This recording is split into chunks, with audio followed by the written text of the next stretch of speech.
오후 6시. 전에는 학교 체육관이었던 넓은 홀에 200명의 코뮤니스트 부상자들이 죽음을 기다리고 있었다. 카토프는 맨 나중에 끌려온 사람들 사이에서 팔꿈치를 짚고 앞을 내다보고 있었다. 모두 땅바닥에 누워 있었다. 거의가 신음소리를 내고 있었다. 그것이 이상하게도 규칙적으로 들려오고 있었다. 어떤 사람은 어제 저녁에 지부의 사람들이 그랬듯이 담배를 피우고 있었다. 그 담배 연기가 천장까지 퍼져 올라가고 있었다. 서양 건물식으로 큼직한 창들이 뚫려 있었지만 창밖에 황혼과 안개가 짙게 끼어 있어 천장은 캄캄했다. 이 누워있는 사람들 위로 천장은 까마득히 높아 보였다. 아직 해가 완전히 지지 않았으나 홀 안은 벌써 밤의 분위기였다. 상처 때문일까? 아니면 모두들 정거장에서처럼 누워있기 때문일까? 하기는 정거장이나 다름없지. 우리는 곧 떠날 테지만 목적지는 없거든. 카토프는 이런 생각을 하고 있었다. 경비병 4명이 부상자들 한복판에서 왔다 갔다 하고 있었다. 총신에 꽂힌 총검이 어렴풋이 석양을 반사하고 있는 것이 이상하게 눈에 띄었다. 그 너저분이 흩어지고 이지러진 몸뚱이들 위에 그 총검만은 또렷하고 꼿꼿하게 빗겨 있었다. 밖에는 안개 속의 노란 불빛들, 필시 가스등일 것이다. 역시 그들을 감시하는 듯이 보였다. 마치 그 불빛에서 떠오르기라도 하듯이 기적 소리가 들려와서 그것도 역시 안개 속에서 들려왔으니까. 홀 안의 웅성거리는 소리와 신음소리를 제압했다. 그들은 지금 자베이역 근처에 있었다. 이 넓은 홀 안에는 지독하게 긴장된 그 무엇이 감돌고 있었다. 그것은 죽음을 기다리는 긴장 때문이 아니었다. 카토프는 자기의 목구멍으로 그것을 깨달았다. 그것은 갈증과 배고픔이었다. 그는 벽에 기대어 좌우를 훑어보았다. 낯익은 얼굴들이 많았다. 부상자들 중 대부분은 돌격대의 전사들이었기 때문이다. 홀의 한쪽 좁은 벽을 따라 3m가량의 빈자리가 남아 있었다. 어째서 부상자들은 저 빈자리로 가지 않고 이렇게 한데 몰려있는 거지? 그는 크게 소리를 내어 물었다. 그는 나중에 끌려온 사람들 속에 끼어 있었다. 그는 벽을 짚고 몸을 일으켰다. 상처가 몹시 아팠지만 그래도 일어설 수 있을 성 싶었다. 그러나 그는 다시 허리를 구부리고 그 자리에 멈추었다.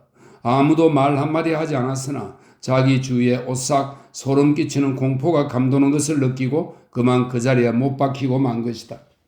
부상자들의 눈초리 때문일까? 그러나 그의 눈초리를 분간할 수 없었다. 그럼 그들의 자세에서? 그러나 우선은 모두들 저마다 자기 고통을 신음하는 부상자의 자세였다. 그러나 그것이 어떻게 전달되었든 간에 공포가 거기 감돌고 있었다. 불안은 아니다. 몸서리. 동물에 대한 몸서리며 비인간적인 것을 대할 때 인간들이 느끼는 몸서리다. 카토프는 여전히 벽에 기댄 채 옆 사람의 몸을 넘어 한 걸음 나갔다. 미쳤어? 땅바닥에 따가붙은 입에서 나온 소리였다. 왜 그래? 반문인 동시에 명령하는 어조였다. 그러나 아무 대답도 없었다. 5m쯤 떨어진 곳에 있던 감시병이 그를 땅바닥에 차 넘어뜨리는 대신에 오히려 놀란 얼굴로 그를 바라보고 있었다. 왜 그래? 다시 한번 이번에는 좀 더 거칠게 물었다. 아직 모르는군. 다른 목소리가 역시 땅바닥에서 들려왔다. 두 번째는 카토프가 버럭 소리를 높여 물었던 것이다. 그 군중들의 주저하는 침묵은 그 자체로 어딘지 몸서리 나는 홍급을 풍기고 있었다. 또한 그것은 그 모든 부상자들이 그가 카토프라는 것을 알고 있기 때문이기도 했다. 그가 짚고 있는 벽에 걸린 어마어마한 위협이 모든 부상자들을, 특히 카토프 자신을 짓누르고 있었다. 다시 자리에 누워 부상자 가운데 한 명이 타일렀다. 왜 아무도 그의 이름을 부르지 않는 것일까? 그리고 저 감시병은 어째서 간섭을 하지 않을까? 조금 전에도 자리를 바꾸려던 어느 부상자를 총개무리로 후려 갈기는 것을 보았는데 그는 마지막으로 그에게 말한 부상자 곁으로 가서 누웠다. 고문을 받으러 갈 사람을 그리로 내보내는 거야. 그 사내는 나지막이 알려주었다. 모두들 그것을 알고 있었지만 감히 입 밖에 내지를 못했던 것이다. 그것을 입 밖에 내기가 두려웠거나 또는 그에게, 바로 카토프에게 그 말을 할 수가 없었던 것이다. 아까 누가 말했듯이 곧 알게 될 일이었다. 문이 열렸다. 군인들이 등불을 들고 들것을 호위하며 들어왔다. 들것을 든 사람들은 바로 카토프 곁에 부상자들을 짐짝이라도 다루듯이 마구 이리저리 굴러떨어지게 했다. 어둠이 차츰 짙어가고 있었다. 땅바닥에서 올라오는 어둠이었다. 그 땅바닥에는 신음소리와 코를 찌르는 악취가 한데 얽혀 엉망으로 교차되고 있었다. 대부분은 움직일 수 없는 부상자였다. 문이 다시 닫혔다. 시간이 흘렀다. 뚜벅뚜벅 걷는 보초의 발소리, 그리고 아직 간신히 보이는 총검의 반사와 그 총검들 밑에 허덕이는 수많은 부상자들의 신음소리뿐 그 외에는 아무것도 없었다. 그러자 벼랑과 마치 밤이 되어 안개가 한층 짙어진 듯 아주 멀리서 기관차의 기적소리가 전부 다 훨씬 은은하게 울려왔다. 새로 도착한 한 명이 배를 깔고 엎드린 채 떨리는 손으로 자기 귀를 꽉 틀어막으며 고함을 질렀다.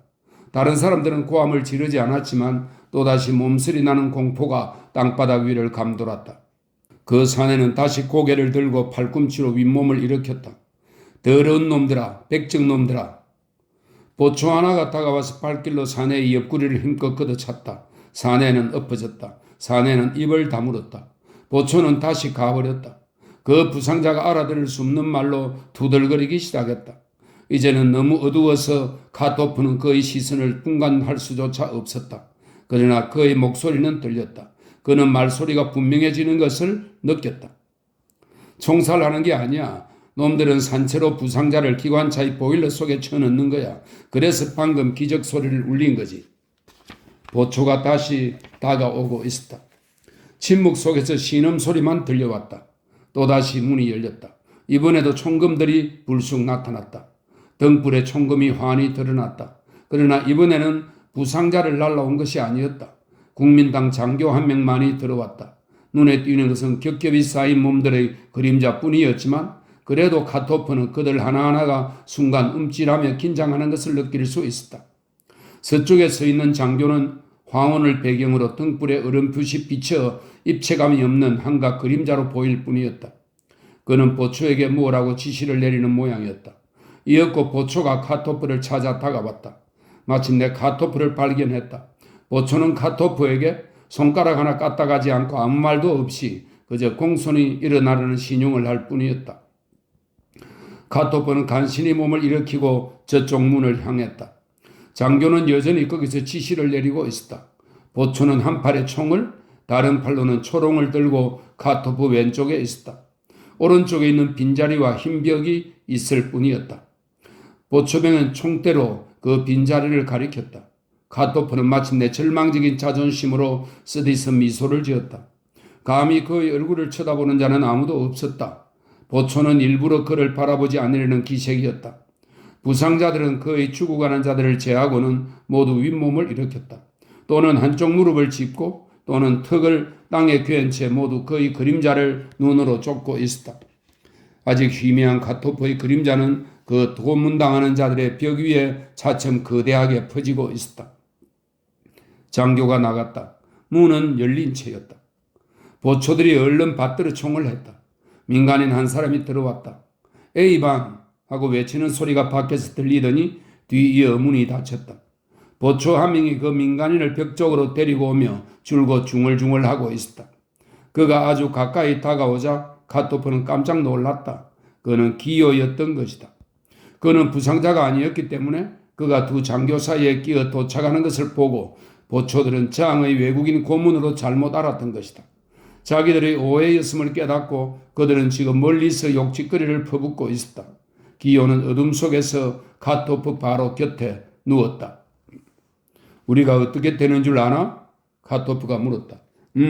일부러 나한테 알려주더군. 채, 문제없어. 난 천상가리를 가지고 있어. 자네도 가졌지?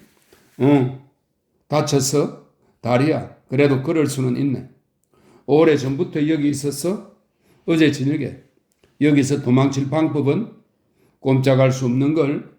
그의 전부가 중상자들 뿐이야. 밖에는 군인들이 지키고 있어. 문 앞에 있는 기관총들을 봤지? 봤어. 자네는 어디서 붙잡혔나? 둘 다 이 죽음의 밤에서 벗어나고 싶었다. 한없는 이야기 하고 싶었다. 카토프는 지부가 점령된 얘기를, 기요는 감옥 얘기며 괜히와의 회견, 그리고 후에 들은 얘기 등을 전했다. 임시 감방에 들어가기 전에 벌써 메이가 체포되지 않았다는 것을 알 수 있었던 것이다. 카토프는 바로 기호 옆에 모로 누워 있었다. 그러나 기호가 모르는 그 부상의 고통으로 해서 기호와 자기 사이에는 천리 말리 거리가 있는 듯 했다. 반쯤 벌린 입, 그 익살맞은 코 밑에 두툼한 입술, 거의 감다시피 내리깐 두 눈. 그러나 기호와는 이미 체면도 없고 시험도 없는 절대적인 우정으로 굳게 연결되어 있었다. 그것은 죽음만이 줄 수 있는 우정이었다. 혁명투사대의 모든 동지들 가운데 위험과 상처로 가득 찬 어둠 속에서 기호의 운명과 부딪히기로 되어 있는 그의 운명. 그들 동지들은 저마다 마지막 길에서 자기 것이 될 수 있는 유일한 인간의 위대성을 필사적으로 붙잡은 것이었다. 보초들이 중국인 3명을 데리고 왔다. 그들은 다른 부상자들과 좀 떨어지고 벽에 기댄 카토프 그룹과도 좀 떨어진 곳에 있었다. 그들은 전투가 벌어지기 전에 체포되어 되는 대로 적당히 판결을 받고 총살되기만을 기다리고 있는 패였다. 카토프, 그중 한 명이 불렀다. 에밀리크의 동업자 루이시안이었다. 응? 총살터가 여기서 먼지 가까운지 아나? 좀 더 멀리서 말하는 소리가 들렸다. 총살을 집행하는 놈이 나중에 금리를 빼가는 모양이야? 또 다른 목소리. 실컷 빼라지. 난 금리라고는 없으니까. 중국인 3명은 담배를 피우고 있었다. 한 모금 한 모금 악착스럽게 빨고 있었다. 성냥갑을 여러 개 가지고 있어? 좀 멀찍이 떨어진 곳에서 부상자 한 명이 물었다. 있어. 한 갑만 보내주게. 루는 자기 성냥갑을 보내주었다. 누가 내 아들놈에게 대신 전해줬으면 좋겠어. 내가 용감하게 죽었다고 말이야? 루는 이렇게 나지막하게 중얼거리고 나서 더 낮은 소리로 덧붙였다. 죽는다는 것은 쉬운 일이 아니야. 카토프는 은근히 남모르는 기쁨이 솟아오름을 느꼈다. 내게는 아내도 없고 자식도 없다. 문이 열렸다. 한 사람 이리 보내. 보초가 소리를 질렀다. 그러자 중국인 3명이 서로 몸을 꼭 붙였다. 자, 뭐 하는 거야? 어서 결정을 내려. 보초가 말했다. 보초는 누구를 먼저 끌어낼지를 정하지 않고 그들에게 내맡기고 있었다. 갑자기 낯선 두 중국인 가운데 하나가 불쑥 한 걸음 나섰다. 방금 피우기 시작한 담배를 내던졌다. 그러고는 또 담배를 꺼내더니 성냥개비 2개를 부러뜨리고서야 겨우 불을 당겨 붙였다. 윗돌이 단추를 하나하나 채우며 종종 걸음으로 문을 향했다. 문이 다시 닫혔다. 부상자 한 명이 땅에 떨어진 성냥개비를 주워 모았다. 그는 자기 이웃 사람들과 함께 루이시안이 준 성냥개비를 조각조각 부러뜨려 제비뽑기를 하고 있었다. 5분도 채 못 되어 다시 문이 열렸다. 또 한 명, 루와 그의 동료는 서로 팔을 붙들고 동시에 나섰다. 루는 중국의 유명한 희곡의 한 대목, 영웅의 죽음을 소리 높여 낭송했다. 메마른 음성이었다. 그러나 지금은 이미 옛 중국 정신은 완전히 무너졌다. 그 낭송에 귀를 기울이는 자는 아무도 없었다. 어느 쪽이야? 보초가 물었다. 그들은 아무 대답도 없었다. 누구든 좋지? 보초는 총개무리로 후려쳐서 그들을 떼어놓았다. 루가 보초와 더 가까운 곳에 서 있었다. 보초는 루의 어깨를 잡았다. 루는 어깨를 붙든 팔을 뿌리치고 자기 발로 걸어 나갔다. 그의 동료는 할 일 없이 제자리로 돌아와서 벌렁 누웠다. 기호는 지금 혼자 남은 그가 먼저 간 동료들보다도 얼마나 더 죽기 힘들 것인가를 절실히 느낄 수 있었다. 그 사내는 지금 외톨이로 남아있는 것이다. 루하고 같이 선뜻 나섰던 만큼 그의 못지않게 용감한 사내였건만. 그러나 사냥개처럼 땅바닥에 누워 두 팔로 몸을 꼭 끌어안고 있는 그 모습은 내심의 공포를 역력히 드러내고 있었다. 아니나 다를까 다시 보초가 와서 건드리자 그는 신경발작을 일으켰다. 군인 둘이서 하나는 발을 하나는 머리를 들고 억지로 데리고 나갔다. 기호는 똑바로 누워 양팔을 가슴에 얹고 눈을 감았다. 그것은 바로 죽은 사람의 자세였다. 죽음에 의해서 하루 동안 그의 모든 시체에 주어지는 평화로운 모습. 자기도 그렇게 두 눈을 감고 시체가 되어 빳빳이 누운 모양을 상상해 보았다. 마치 가장 처참한 인생을 끝마친 사람들에게도 인간의 존엄은 나타나게 마련인 것처럼 하루 동안 주어지는 그 평화로운 죽음의 모습을. 그는 이제까지 사람이 죽는 것을 수없이 보아왔다. 일본에서 교육을 받은 탓도 있겠지만 그는 늘 자기만의 죽음, 즉 자기의 삶과 어울리게 죽는다는 것은 아름다운 일이라고 생각해왔다. 그리고 죽는다는 것은 피동적인 것이지만 자살한다는 것은 행동이다. 그들 중에 누구를 데리러 오기만 하면 그때 그 맑은 정신으로 자살을 하리라. 자기가 녹음한 추금기의 레코드 생각이 문득 떠오르자 가슴이 뭉클해졌다. 아, 그때만 해도 희망이라는 것이 아직 어떤 의미를 지니고 있던 때였다. 메이도 다시는 볼 수 없으리라.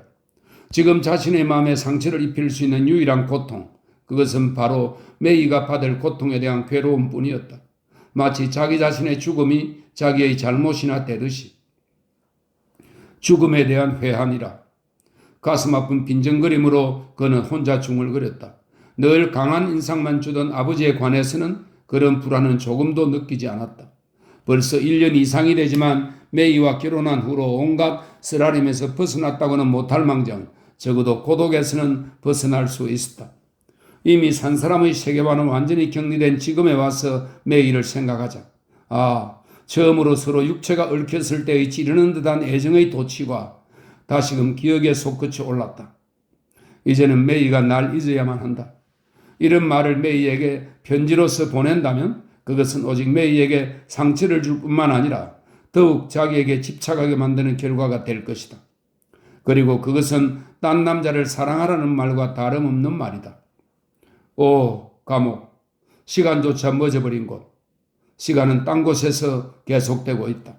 아니다. 바로 여기서. 기관총으로 모든 것과 격리된 이 체육관 홀 안에서 혁명은 치명적인 최후의 일격을 받을 것이다. 이 혁명의 운명이 어떠하든 또 그것이 어디서 부활하든 간에 도처에서 고통과 부조리와 모욕 속에서 일하는 사람들이 있는 한 어디서든지 그들은 마치 신자들이 기도를 올리듯이 지금 여기 있는 사람들 같은 순교자들을 잊어버릴 수는 없으리라. 벌써 바깥 거리에서는 지금 죽어가는 이 사람들을 이미 죽은 사람들인 양 여기고 사랑하기 시작하고 있다. 마지막 밤이 땅을 뒤덮은 곳도 많을 테지만 지금 단말마의 고통으로 허덕거리는 이곳처럼 꿋꿋하고 믿음직한 동지애에 뒤덮인 분위기는 없으리라.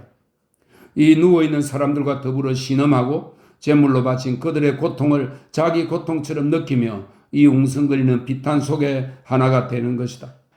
그러고 보니 문득 웅성거리는 소리가 높아지며 아득히 어둠에 덮인 저편 끝까지 그들의 나지막한 신음소리를 이어나가는 듯 했다. 에멜리크와 마찬가지로 그들 부상자들은 거의 전부가 처자를 가진 사람들이었다. 그러나 그들이 받아들인 운명이 평화로운 황혼처럼 신음소리와 함께 떠올라 장송곡처럼 장엄하게 기호를 내리듣고 있었다. 기호는 눈을 감은 채 운명에 내맡긴 자기 육체 위에 두 손을 열 십자로 올려놓고 있었다. 그는 자기 시대에서 가장 강력한 의미와 가장 위대한 희망을 지닌 것을 위해 싸웠다. 그는 자기가 같이 살려고 했던 사람들 사이에서 죽으려는 것이며 여기 누워있는 사람들 하나하나가 그렇듯이 자기 인생에 어떤 의미를 주기 위해서 지금 죽어가는 것이다. 그것을 위해 죽음이라도 받아들일 만한 인생이 아니라면 대체 그런 인생이 무슨 가치가 있을 것인가? 혼자 죽지만 않는다면 죽기도 쉬운 법이다. 동지애에 넘친 떨리는 속삭임 속에서 죽는 죽음. 지금은 패배자들이 모여 죽는 죽음. 이 참담한 피투성의 전설이 나중에 찬란한 황금의 전설로 변모할 것이다. 이미 죽음과 대면한 이 마당에 어찌 제물로 바친 인간의 이 속삭임이 들리지 않을 것인가? 죽음에 대한 인간의 용감한 마음이야말로 죽는 사람들에게는 거룩한 영혼에 못지않은 피난처라고 그에게 외치는 이 속삭임을. 그는 이미 청산가리를 꺼내 손에 쥐고 있었다. 전에도 가끔 쉽사리 죽을 수 있을 것인가 하는 생각을 해본 적이 있었다. 그는 자기가 죽을 결심만 한다면 자살도 할 수 있으리라는 것을 알고 있었다. 그러나 잔인하리만큼 무관심한 죽음의 허물을 알고 있기에 죽음의 그러한 무관심으로서 인생은 우리 자신의 정체를 드러내 보이는 것이지만 그는 죽음의 순간에 대해서 불안을 느끼지 않을 수가 없었다. 그것은 죽음이 자기 의식을 다시는 돌아올 수 없도록 반석처럼 짓눌러버리는 그 순간에 대한 불안이었다. 아니다. 죽음은 역시 열렬한 행동이 될 수 있다. 그 죽음이 그대로 자기 삶의 성격을 드러내는 삶의 최고 표현이 될 수도 있다. 그리고 그것은 무엇보다도 지금 주저주저하며 다가오는 저 두 군인의 손에서 탈출하는 것이다. 기호는 명령이라도 내리듯이 독약을 이빨 사이에 넣고 힘껏 깨물었다. 또 한 번 카토프가 안타깝게 뭐라고 자기에게 물으면서 자기 몸을 건드리는 것을 느꼈다. 숨이 막혀 카토프에게 매달리고 싶은 순간 온몸의 힘이 빠져나가는 것을 느꼈다. 그와 함께 한가할 수 없는 경련이 일어나 자기의 온몸이 산산조각으로 부서져 달아나는 것을 느꼈다. 보초들은 다시 사람들을 해치고 포로 2명을 찾으러 왔다. 그 2명은 자기 발로 일어설 수도 없었다. 비록 제한된 범위이기는 하지만 산채로 불에 태워 죽이는 형벌을 받는다는 것이 그래도 어떤 특별한 취급을 받는다는 명예를 주는 모양이었다. 그 2명을 한 들것 위에 거의 포개어 실으다가 카토프 왼쪽에 짐을 부리듯이 쏟아 놓았다. 죽은 기호는 오른쪽에 누워 있었다. 그저 사형만 받을 사람들과 카토프 그룹과의 사이에 있는 빈자리에 군인들이 등불을 놓고 그 곁에 쪼그리고 앉았다. 차츰 부상자들의 고개와 시선이 밤 속으로 잠겨 들어갔다. 이따금 어쩌다 그 등불을 쳐다볼 뿐이었다. 홀 맨 끝에 있는 그 불빛이 선고를 받은 사람들의 자리를 표시해 주고 있었다. 기호는 그래도 1분가량은 숨을 헐떡거리고 있었다. 그 숨결마저 끊어지자 카토프는 다시 완전한 고독 속에 내던져진 기분이었다. 자기 동지들 틈에 끼어있는 만큼 더욱 강렬하고 처참한 고독이었다. 아까 죽기 위해 끌려나가던 중국인 포로가 신경발작에 사로잡혀 몸부림치던 광경이 카토프의 머리에서 영 떠나지 않았다. 그러면서도 이처럼 완전히 내던져진 상태에서 일종의 휴식 같은 느낌을 맛볼 수 있었다. 벌써 오래전부터 이러한 휴식을 기다리려도 한 것 같았다. 생애의 가장 고통스러운 순간에 부딪힌 휴식이며 다시 찾은 휴식이었다. 어디서 읽었던가? 내가 부러워하고 내 마음을 끈 것은 탐험가들의 새로운 발견이 아니고 그들이 겪은 갖가지 고난이었다라고. 이러한 생각에 응답하려는 듯이 세 번째 기적 소리가 멀리서 은은하게 홀까지 울려왔다. 왼쪽에 누워있던 2명이 움찔 몸서리를 쳤다. 아주 젊은 중국인들이었다. 하나는 소안이었다. 다만 지구에서 같이 싸웠기 때문에 알게 된 청년이었다. 또 한 명은 모르는 사람이었다. 베이도 아니었다. 어째서 그들은 딴 동지들과 다른 취급을 받고 있는 걸까? 전투대 조직 때문이요? 카토프가 물어보았다. 장을 암살하려다가 소안의 대답이었다. 체인하고 같이? 아니요. 그는 혼자서 폭탄을 던지려고 했어요. 그 차에 장이 타고 있지 않았어요. 난 훨씬 먼 곳에서 기다렸죠. 그러다가 폭탄을 가진 채 붙들리고 말았습니다. 그 대답하는 목소리가 너무도 쥐어짜는 듯한 소리여서 카토프는 유심히 그들의 얼굴을 들여다보았다. 두 청년은 소리 없이 울고 있었다. 말만으로는 그들을 달랠 수 없을 것이다. 카토프는 생각했다. 소아는 어깨를 움직이려다가 그만 얼굴을 찌푸렸다. 그는 팔에도 상처를 입었던 것이다. 불의 산채로 타 죽다니 두 눈도 말이야. 소안의 동지는 마침내 흐느끼 울고 있었다. 뭐 사고로 다 죽는 수도 있는데, 카토프가 말했다. 그들은 서로 말을 주고받는 것이 아니라 눈에 보이지 않는 제3자에게 말하는 것 같은 기분이었다. 그야 문제가 다르지요. 다르지. 그건 더 비참해. 눈까지도, 손가락 하나하나, 그리고 배도. 소아는 더욱 나지막이 되풀이하고 있었다. 그만해둬. 또 한 명이 힘없는 소리로 말했다. 그는 좀 더 크게 외치고 싶었지만 소리가 나오지 않았다. 그 두 손이 소안의 상처 바로 곁에서 부르르 떨렸다. 소안의 상처 근육이 움츠러들었다. 인간의 존엄이라.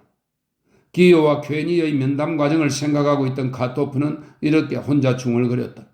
이제는 화형을 받을 사람들 중에서도 얘기를 하는 사람은 아무도 없었다.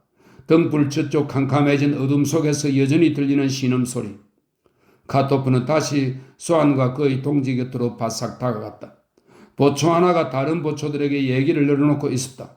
그들은 등불과 선고받은 사람들 사이에 얼굴을 맞대고 둘러앉아 있었다. 선고받은 사람들끼리도 이제는 서로 얼굴이 보이지 않았다. 그 신음소리에도 불구하고 자기와 똑같이 싸운 그 모든 사람들과 같이 있는데도 불구하고 카토프는 여전히 외로웠다. 그 벽과 어둠 속에 사라진 기적소리 사이에서 더욱 외로웠다. 그러나 인간이란 이 고독보다 그리고 저 잔인한 기적 소리보다도 더 강해질 수 있다. 카토프의 가슴 속에서는 공포가 그의 생애 중 가장 무서운 유혹과 싸우고 있었다.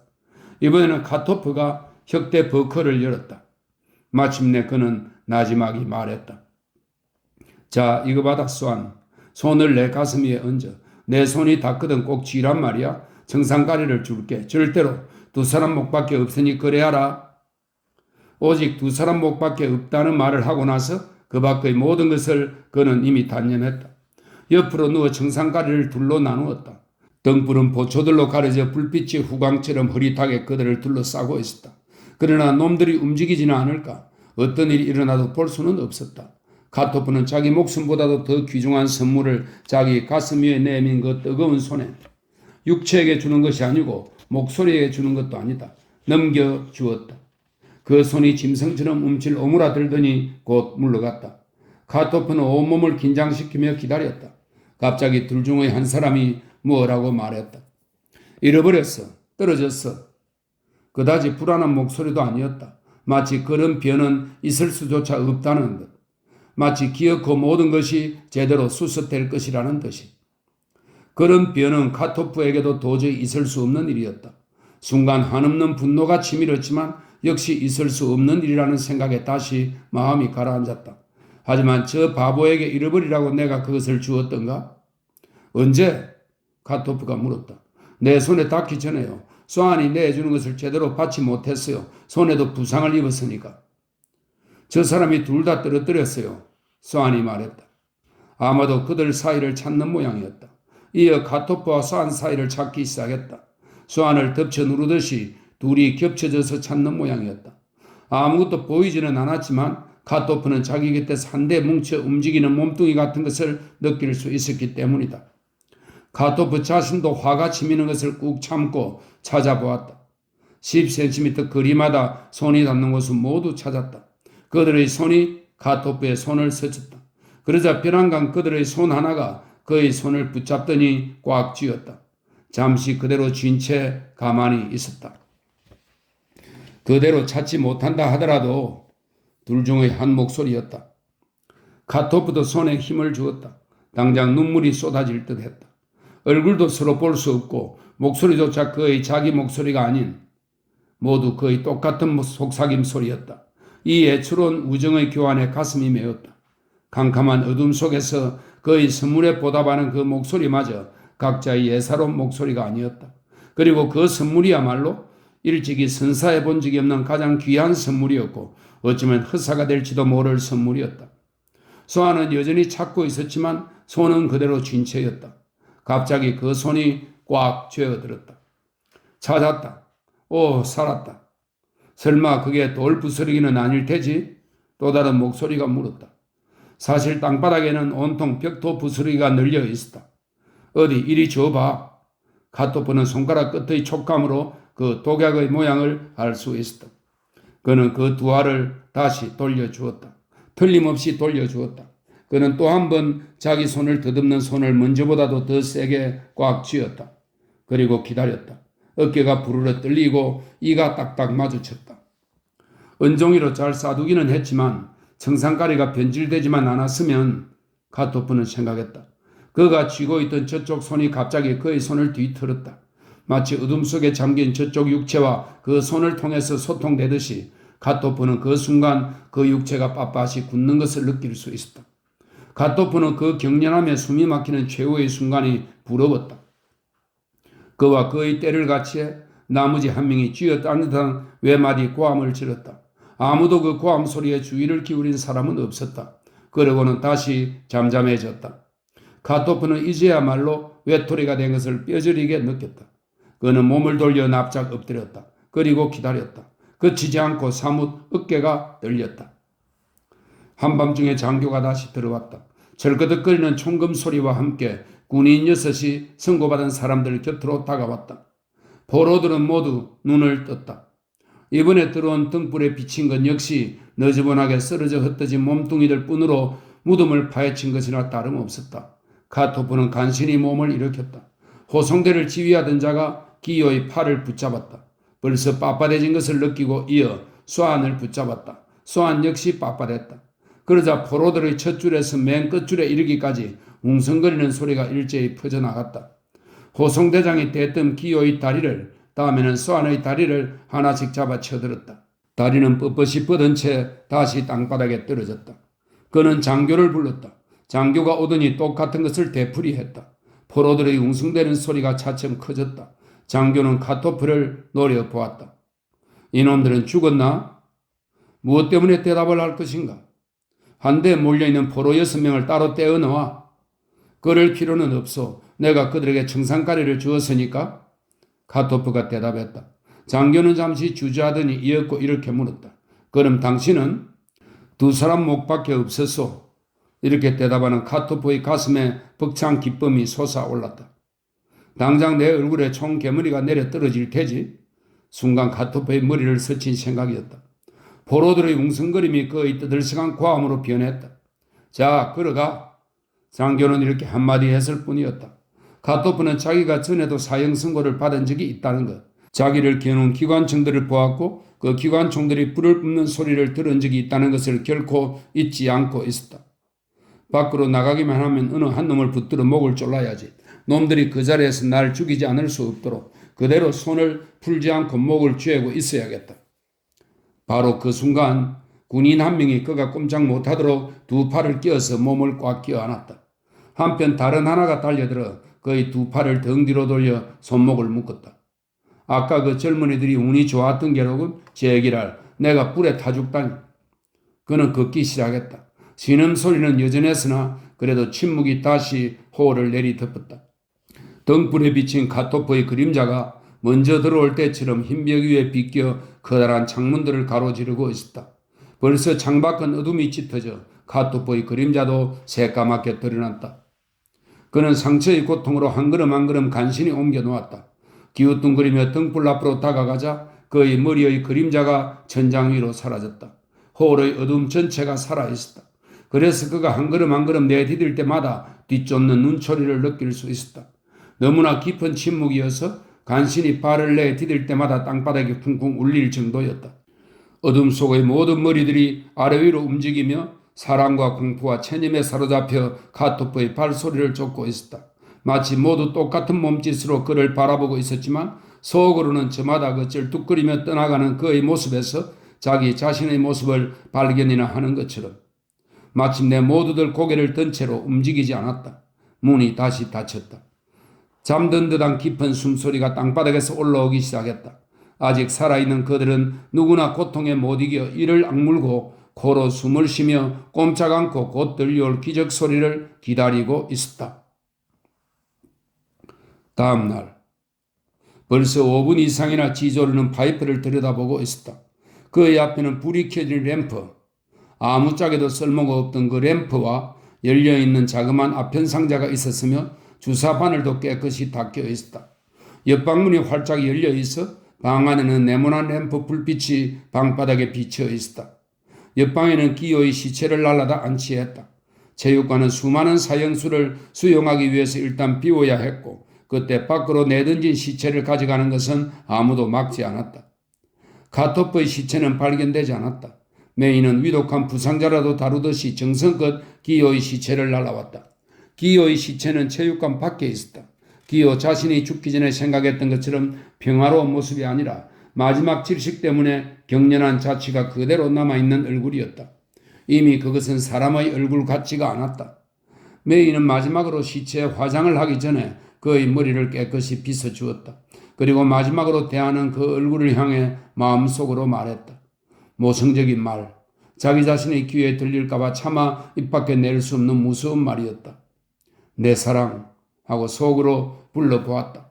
마치 내 몸이여 하듯이. 사실 아주 남이 아니고 자기 자신의 어느 일부 같은 것, 자기 자신의 일부를 떼어 갈라놓은 것이나 다름없었다. 내 생명이여. 그러나 메이는 문득 자기가 죽은 사람을 보고 그런 말을 하고 있음을 깨달았다. 그러나 벌써 오래전부터 그녀는 눈물이 나오지 않았다. 아무도 돕지 못하는 고통이란 어리석은 것이다. 지조로는 이런 생각을 하고 있었다. 그 홀린 듯한 기분에 잠긴 채 램프 불빛을 받으며 졸음에 취해 있었다. 평화가 바로 거기 있다. 평화가. 그러면서도 감히 손을 내밀지는 않았다.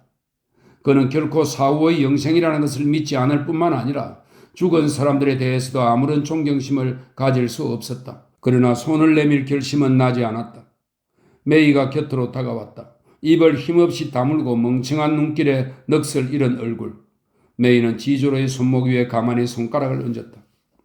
이리 와보세요. 거기가 좀 따뜻해지는 것 같아요?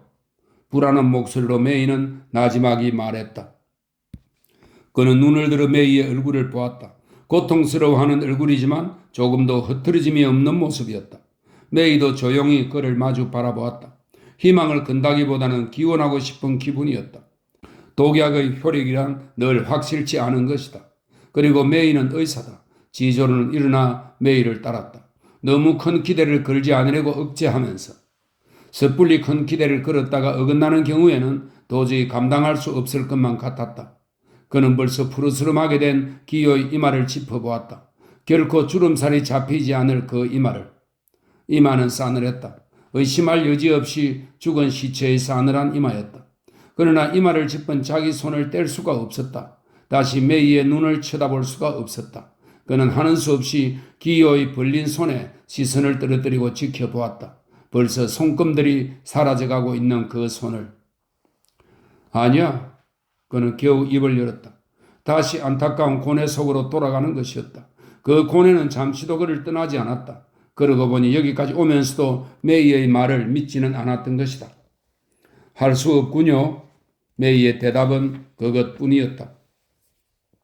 메이는 지조로가 다시 주저하면서 옆방으로 돌아가는 것을 바라보았다. 저분은 지금 무슨 생각을 하고 있는 것일까? 기요가 살아있었던 동안에 메이의 모든 생각이 기요와 관련되어 있었다. 지금은 기요의 죽음이 메이의 어떤 대답을 기다리고 있었다. 메이가 아직 알 수 없는 대답이지만 그러나 엄연히 존재하고 있는 대답을. 아, 조사와 조화를 갖는 다른 사람들의 비속한 행운. 아직 어떤 어린아이도 어루만진 적이 없는 내 손길에서 모승의 예물을 앗아간 그 고뇌를 넘어서는 대답을. 거지없이 애틋하게 죽은 사람들을 향해 이야기하게 하는 이 쓰라린 호소를 넘어서는 대답을. 바로 어제 메이에게 난 당신이 죽은 줄 알았어 하던 이 입도 다시는 말하지 않으리라. 죽음 자체와 하나가 되어야 한다. 메이는 지난날 체념 속에 바라보던 수많은 고통을 자기 추억 속에서 끌어내며 못 박힌 듯 그 자리에 서 있었다. 이를 악물고 자기에게 닥쳐온 허물을 맞아 들이려는 헛된 몸부림에 몸을 내맡긴 채. 지조로는 다시 소파에 누워 있었다. 그러나 자고 나면 다시 눈을 뜰 테지. 얼마나 오랫동안 아침에 눈을 뜰 때마다 문득 그 죽음이 떠오르곤 할 것인가. 아편 파이프가 거기 있다. 손을 내밀어 아편 알을 만들어 넣으면 된다. 그리고 15분쯤 지나면 죽음조차 바다처럼 너그러운 마음으로 생각하게 되리라. 마치 자기에게 몹쓸 짓을 하려던 중풍 환자를 대하듯이. 죽음도 이미 그에게 닿을 수는 없을 것이다. 죽음은 모든 힘을 잃고 우주의 무한한 평화 속으로 조용히 미끄러져 흩어지리라. 해방은 바로 저기 있다. 바로 곁에 있다. 죽은 사람에게는 이미 어떤 도움도 줄 수가 없다. 무엇 때문에 그 이상 괴로워한단 말인가? 그 고통이 사랑에 바치는 재물인가? 아니면 공포에 바치는? 그러나 그는 여전히 그 아편 접시에 손을 댈 수가 없었다. 갈망과 오열을 억누르자 안타까움이 목을 채워왔다. 문득 그의 손에 책 한 권이 잡혔다. 그는 평생 기요의 책에 손을 떼본 적이 없었다. 지금 그 책을 들어보았자 자기가 읽지 않으리라는 것을 잘 알고 있었다. 그것은 베이징 정계라는 잡지다. 시체를 운반해 올 때 거기 떨어져 있었던 것이다. 지조로의 강연 내용이 실려 있는 잡지였다. 지조로는 그 강연으로 말미암아 대학에서 쫓겨났던 것이다. 여백의 기요의 필적으로 이 강연은 나의 아버님의 강연이다라고 쓰여 있었다. 기요는 생전에 아버지의 강연 내용에 찬성한다는 말조차 해본 일이 없었다. 지조로는 조용히 책을 덮고 덧없이 죽은 자기 희망의 자취를 바라보았다. 그는 문을 열고 아편을 어둠 속에 내던지고 나서 되돌아와 앉았다. 양어깨를 축 늘어뜨리고 날이 새기를 기다렸다. 자기의 고뇌가 자문자답에 지쳐 마침내 침묵에 이르기를 기다리고 있었다. 속에서 치미는 고통으로 힘없이 입이 열리고 평소에 엄숙하던 그의 얼굴이 멍청한 얼굴로 변했을 망정 자제력까지 이런 것은 아니었다. 오늘 밤 그의 인생은 변할 것이다. 사상의 힘도 죽음이 한 인간에게 일으키는 변화에 대해서만은 보잘것없는 것이다. 이제부터 그는 자기 자신의 세계로 되돌아가는 것이다. 외부 세계란 아무 뜻도 없는 것이다. 이미 존재하지도 않는 것이다. 바로 가까이에서 자기를 세계와 연결시켜 주던 아들의 시체 곁에 깃들인 영원한 정지. 그것은 신의 자살이나 다름없다. 그는 기요에게서 성공을 기대하지도 않았고 행복조차 기대하지 않았다. 하지만 기요 없는 세계란 나는 이미 시간 없는 세계로 내던져진 것이다. 자식이란 시간에 복종하는 것이며 사물의 흐름을 따르는 것이다. 아마 더 깊은 의미로는 지조로도 고뇌인 동시에 희망의 존재에 이른지도 모른다. 어떤 구체적인 희망도 아닌 희망, 기다림 같은 것, 그리고 그의 사랑이 짓밟히지 않고는 그것을 발견할 수 없었을지도 모른다. 그러나 그는 자기를 파괴하는 모든 것을 기꺼이 맞아들이려는 것이다. 죽음에는 어딘가 아름다운 점이 있다고 그는 생각했다. 그는 가슴 속에 근원적인 어떤 고뇌가 꿈틀거리고 있는 것을 느끼고 있었다. 그것은 외부의 어떤 사물에서 오는 고뇌가 아니라 인간의 내부에서 솟아오르는 고뇌이며 삶이 한사코 거기서 우리를 벗어나게 하려는 고뇌였다. 지조로는 그 고뇌에서 빠져나올 수도 있었다. 단 그러기 위해서는 그것을 잊어버려야만 하는 것이다. 그러나 그는 점점 더 고뇌 속으로 빠져들었다. 마치 그 무서운 고뇌의 관조야말로 죽음과 통할 수 있는 유일한 목소리라는 듯이 마치 그의 가슴 깊은 곳까지 스며든 그 인간으로서 살아가는 고뇌야말로 죽은 아들의 시체가 알아들을 수 있는 유일한 조사라는 듯이